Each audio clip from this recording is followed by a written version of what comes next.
evening. You're watching Startup Central right here on ET Now. I'm Mubina Kapasi and we have a very interesting lineup for you over the next 20 minutes. It's election season, so naturally we at Startup Central as well decided to address the elections right here on the show. Prime Minister Modi unveiled BJP's Sankalp Patra, or the manifesto, just 3 days before the first phase of the Lok Sabha elections. Now, after the BJP government received severe criticism for not addressing the startups issue in the union budget of 2019, the party's election manifesto promised to accelerate the ongoing investments and innovation in the ecosystem. Unlike the grand old party, Indian National Congress's manifesto, which simply promised to create an enterprise support agency to help entrepreneurs and startups, BJP has actually promised to facilitate the establishment of 50,000 new startups by 2024. So let's discuss the elements of everything that had to do with the startup community then with our experts who are joining in on the show. We have with us Srijit of True Elements from Pune, Ravi Gururaj of TIE Bangalore and Naganand Duraswamy of Idea Spring Capital.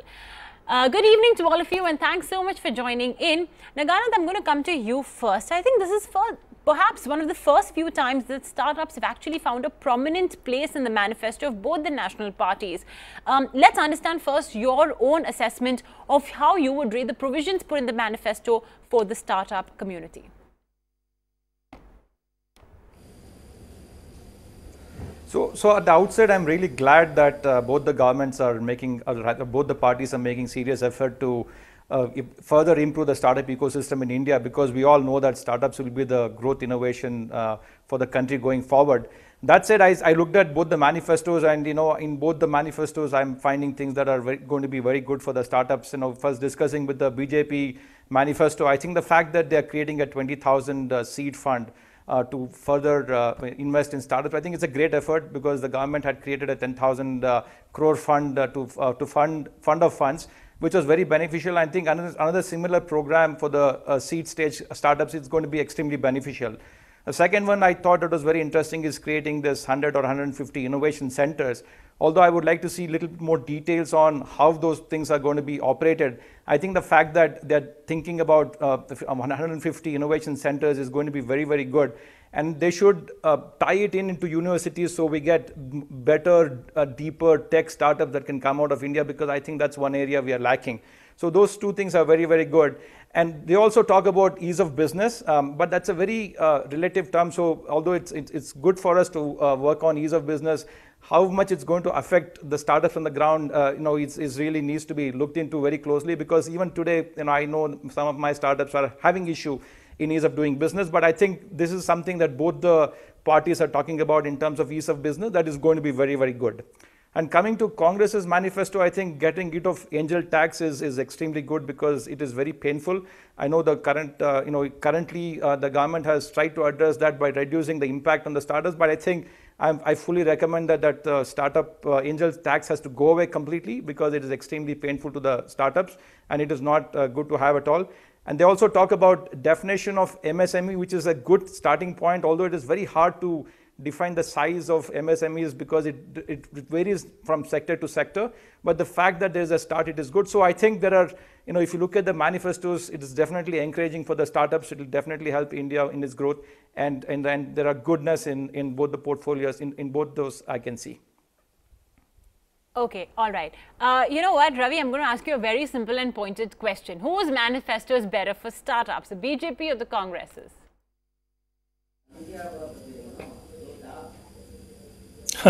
So you give me the hot potato question. I think listen, each of them gives a different element, and I think in BJP's case you have a 5-year track record to look at.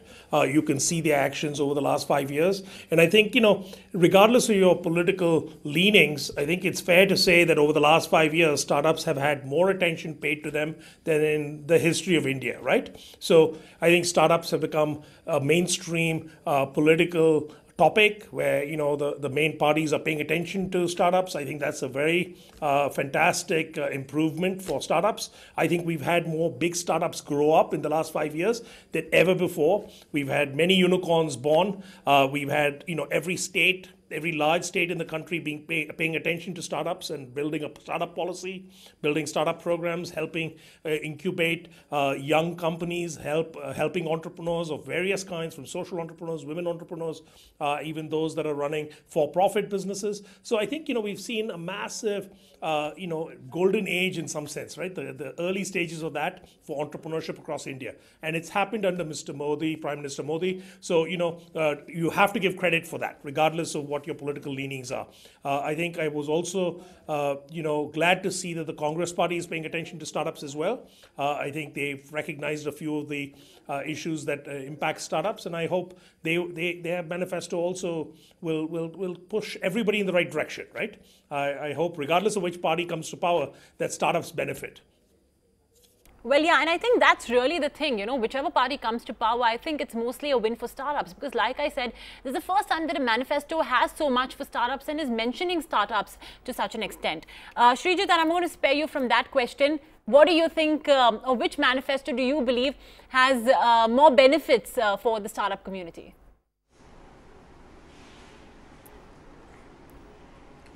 As Guru has told, both has spent enough time in looking at what are the pain points which could be addressed in startups and MSMEs. Though as of now, about the lack of time, BJP manifesto came in today. In depth detailing on how to address is probably a bit more in Congress, but that doesn't mean that we would see the execution happening on the ground, because that only time can tell. But in terms of their mind space in what startups can do, what entrepreneurs can do, they have, at least we have enough attention from them. That's a good thing. But what I think which is lacking is, from my short experience, because of angel tax, because of this active list, what is probably lacking, which would help the whole startup ecosystem jump to a different level, is that both the manifestos rather talks about resources. They would give money, they would give, Congress is talking about new definition for MSME, they are talking about a new ministry to be brought in, BJP is talking about multiple resources being provided for startups. But to me, personally, being politically agnostic, I would call, what government should be looking at is more of creating a framework and how resources can be utilized by the people without much of governmental interference. So that is where I think more attention should be given, because the bureaucratic interference has to be less. Whether it is Congress or BJP, the more manifesto, the meat out of manifesto can come in, or more startups can come out of India when there is a lesser bureaucratic involvement. Classic case would be a 10,000 crore fund which got deployed 4 years back. Only 15% of that is deployed. Only 1,500 crore is deployed. If you look at same in 2004 to 2014, even during the Congress, probably the reason being, again, a law graduate myself, what I think is the ethos by which bureaucracy looks at implementing rules is more of a British legacy. They want to look at angel tax. We had to prove ourselves not guilty, and until we have proven that we are guilty. Right? That's the way in which bureaucracy look at it. So if these benefits has to reach the people, the manifesto need to have enough and more material to make sure that bureaucratic interference is too less. Classic case could be an Aadhaar. An Aadhaar became successful is personally because a Nandan Nilkarni who had a service mindset came in and driven that. So somebody who comes from a service industry, or somebody who has at least that outlook, I would not want to call service industry, somebody who has that kind of an outlook, if given a mandate to implement this, the success of all this, I don't think either of this is less important or somebody is better. The benefits which startup ecosystem can get is much better. The world over, the ecosystem is at the best point, because post 2008-9, the startup is the buzzword beyond Silicon Valley. It is buzzword in Europe, buzzword in India. We obviously got much opportunity because last government did not interfere much. But if we actually have to become a Silicon Valley, we need to have our bureaucratic interference too less, and there has to be much portion in manifesto allocated for that. Not just for startups, even for anything which is in manifesto, if it has to be successful, that should be the driving rule, which I think is lacking in either of their manifestos. Okay, very interesting points. And you especially mentioned one on implementation and the funds that had been launched by the Modi government as well, the startup fund for that matter. I think it was not exactly, great. It was less than 30% of that, which was actually used towards the startups. It's been a very poor performance of, the startup fund that was launched. So Naganand, I'm going to, take forward that part of the discussion with you then. What would you make of implementation? I mean, it's just 10% in the planning, but 90% is in the implementation. So I do, with respect to fund of funds, I'm a beneficiary of it. I think the government has done a reasonably good job in at least getting organizations like SIDBI, who is managing the fund, to manage those funds and deploy it to various VC funds. And my experience of working with SIDBI has been quite good. They're fairly professional, and they're fairly quick to disburse that money also. So but I think we need more VC funds to start, because the SIDBI can only give you 15 to 25% of the capital that you want to invest, right? I mean, it's not that you start a fund and get 100% from there. So if you have shown the capability to go raise money in the market, then SIDBI is matching with 15 to 25% of the fund. So and also the one thing we have to realize it. For the funds to deploy that capital, the funds have their own cycle, so they'll have to deploy it over a period of 5 years or 7 years, whatever that fund life cycle is. So I think that implementation is going pretty well. So fund of funds, to me, as being a personal beneficiary of it and looking at the implementation, I think they've done a very good job of deploying the capital and also working with the funds to deploy it. However, what I've heard from the startups from an implementation perspective is still ease of business, right? Closing a startup has to be much quicker. What the startups have to register for has to be much faster. The paperwork has to reduce. In fact, even I was talking to one of my companies I'm funding now, and one of the complaints they had is, I wish, it was a lot easier to register the startup, a lot easier to, have when you have cross-border structures, a lot easier to implement it. I think from an implementation perspective, those are the areas that I could say we have to improve vastly. But fund of funds, from my perspective, at least has gone pretty well. Okay. All right. Ravi, let's take that discussion forward with you on fund of funds. I mean, do you believe that it's a model that has done well, or do you think that there may be certain gaps that need to be addressed yet? See, I think, the first fund of funds scheme has taken a little while to get into place. I think we've had to have a lot of funds apply. The diligence process has taken time. The disbursement process has taken time. I think a lot of funds have now started to make first investments. So I think, on one hand, you might say 30% only was disbursed, but I think that can be accelerated now that we have the infrastructure in place. I think the promise to now increase that to 20,000 crores is fantastic, because over the next 5 years, you can not only take another 10,000 in, but double that up over the next 10 years or 5 years, right? Because I think you have that infrastructure in place. You have the institutions who are now tapping into that fund of funds. I think this is the best way to do it, in my opinion. I think the government can't invest directly in startups. They should invest in investors who are then doing the diligence in the startups, who understand the sector, who are working with the startups, and who are co-investing. So they have skin in the game, so to say. Otherwise, the government may stand to lose a lot of money, may make investments in dud companies. I think this is the best way to align investors with the government's interests. The government comes in there to help augment, help fill gaps, help amplify the use of capital that they bring to the table, right? I think this is the best scheme right now. They could use a few tweaks in terms of disbursement, in terms of speed of approvals, but I think all that will come in this next term, I hope. Okay. Ravi, I understand that you also happened to moderate a discussion with the Congress President Rahul Gandhi had with entrepreneurs, and startups there as well raised a lot of concerns. So what were the prime concerns being raised by startups? Because I know for a fact that angel tax, figured on top of the list.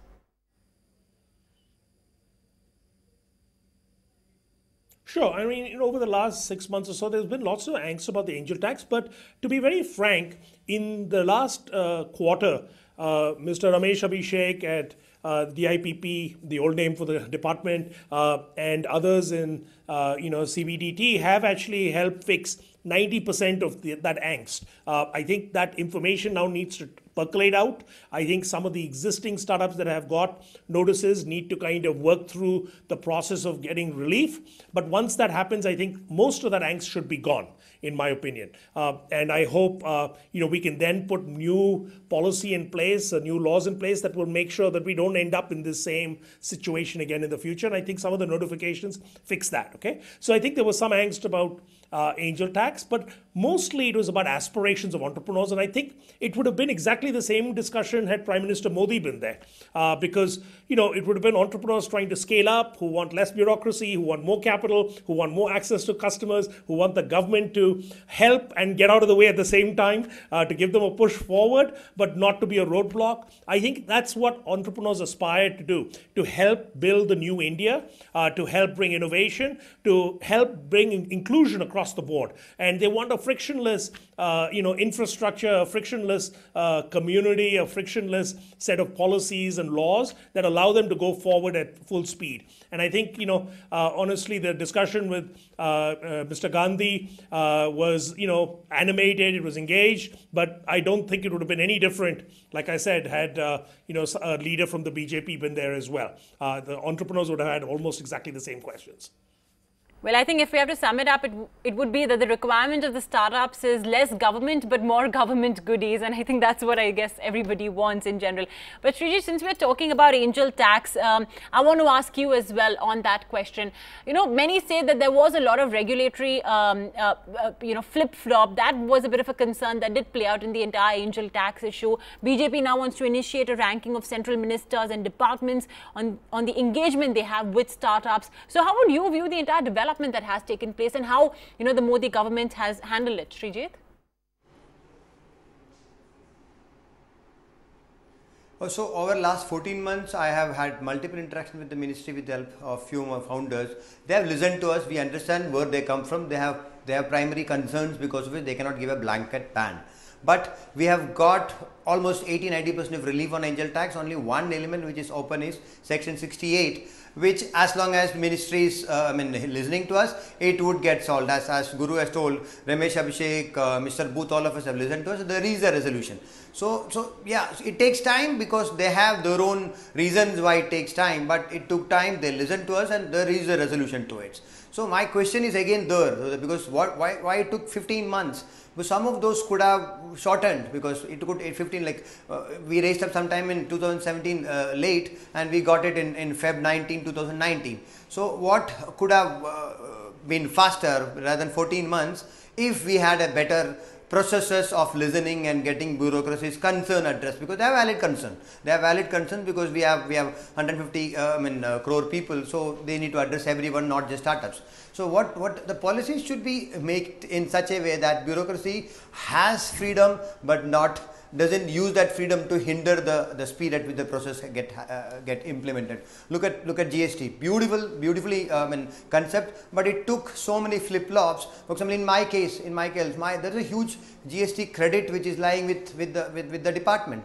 But I am completely thankful for the government for bringing GST, because I, being a Pune-based player, could go and sell across India thanks to GST. But that has also, because there is multiple flip-flops, my GST credit is lying there, it's not come. So it's going to take more working capital for my business to run. But again, can I blame the government for it? No, because there is a system in which it gets implemented that is shortening the speed at which things could get implemented faster.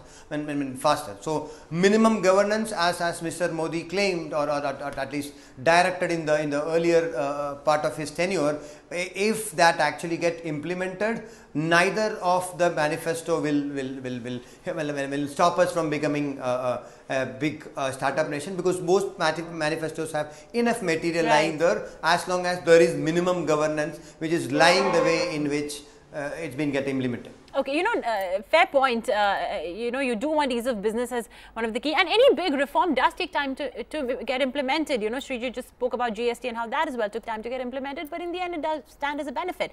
Now, Ganand, I want to talk to you about another interesting trend that's happening, and that's a lot of startups moving out to be incorporated in places like Singapore. How will Startup India take off if Indian startups choose to be domiciled outside India? See, I think that's definitely a dangerous trend because we definitely don't want our startups to go and have domicile outside the country because when the sale happens, the money doesn't stay in India. And the other reason typically why you see those things happening is not because of funding, but the capital also is outside of India, and also the thought that if your IP is outside India, then the M&As become easier. So the 2-3 reasons why startup kind of give the reasons that startups want to move out. One is they believe that the IP is outside of India, then the valuation will be better. When the M&A, if the M&A were to happen, then it is a lot easier when the startup is domiciled outside of India. And third, it's perceived that it is easier to raise capital outside of India than within India. And to a certain extent, all these 3 things are true. And we have to address all these 3 concerns to ensure that startups don't leave India and then have a domicile outside somewhere in Singapore or US or whichever place they choose to. And typically what you have seen is not only product startups, but even startups in the business innovation space, like what Flipkart did or whatever, they all are going out because of these reasons. So hence I think we seriously need to look at, if there were to be an M&A, how easy is it for a company to come and acquire a startup that is domiciled in India, including the IP protection, because the IP rules are not very clear. So we have to break all these barriers for startups for them to stay in India, including the capital. Now, if you look at today, the capital, Indian capital that goes into funding of startups is still a small percentage. I don't know what the exact number is, but I don't think it's more than 10-15% of the total capital that is going into startups. That has to go up. And one way to do that is, obviously the government is putting in a lot of money, but another suggestion that we should definitely look at is trying to see how you can encourage corporates in India to invest in startups by giving them tax benefits or whatever. True. That way, the Indian capital going into Indian startups will increase. And then that will be perfect. So these 3 areas have to be looked into for us to stop our startups from moving away from India and domiciling somewhere else in Singapore and the US. Okay, I just have to wrap up my discussion because my producer tells me we're out of time. So, Srijit, I'm going to address the question to you because you're the entrepreneur in this panel. So would you agree that, it's exciting times to be running a startup in India, given the fact that you're getting so much attention from political parties?